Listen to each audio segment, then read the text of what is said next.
চুয়াডাঙ্গা জেলার আলমডাঙ্গা উপজেলার আইলাস ইউনিয়নের ঘোলদাড়ি বাজারে ভুয়া এনজিও প্রায় 10 লক্ষাধিক টাকা নিয়ে উধাও।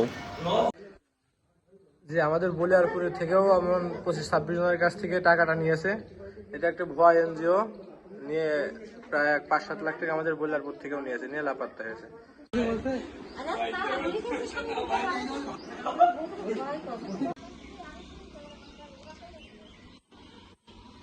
লোক আসে আমার কাছে বলছে যে ভাই এই ঘর কি ভাড়া হবে? আমি বলছি জি ভাই এই ঘর হচ্ছে যে ভাড়াই তো দেবে, যে ইনি তো মালিক তো বাসায় নাই, মালিকের সাথে যোগাযোগ করবো কিভাবে? আমাদের মালিকের সাথে তো আমি তো আমার সাথে হোয়াটসঅ্যাপে যোগাযোগ হলে আপনারা যদি বাসা নেন আমি হচ্ছে যে তার সাথে কথা বলে দিতে পারবো। তার সাথে কথা বলে দিলাম, বাসা আর মনে করেন যে একটা কথাবার্তা চললো আর কি। তারপরে কি করলো, ওনারা চাচার সাথে কথা বললো, বলার পরে বাসা এখনো ঠিক হয়নি, ওনারা ভাড়াটা ঠিক করেছে। ঠিক করার পরে এর ভিতরে আর ওনারা আসেনি, না আসার পরে ওনারা ফিল্ড নাকি হচ্ছে যে এলাকায় ফিল্ড করে বেড়ায়।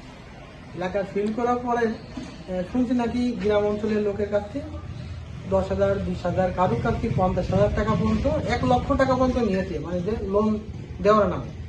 আপনার মোট কত টাকা নিয়েছে? মোট 10 লক্ষ টাকার কাছাকাছি নিয়ে ফেলে। আচ্ছা, যারা এখানে এসছে যে এনজিওর নামটা কি জানেন কিনা? এনজিওর নাম হচ্ছে যে আপনার পল্লীয় উন্নয়ন সমিতি, মানে এরকম একটা কোনো নিবন্ধন বা কোনো কিছু আছে কিনা জানেন না?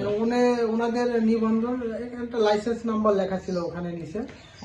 ওনাদেরকে চেনেন কিনা? ওদের বাসা কোথায়? বা ওনাদের বাসা আমার একটা লোক বলছিল বরিশালে।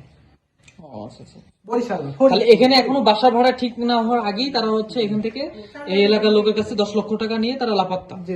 তাদের সাথে আপনাদের কোনো যোগাযোগ বা কোনো গ্রাহকের যোগাযোগ? না, যোগাযোগ হয়নি এবং ওনারা ঘর নেয়নি।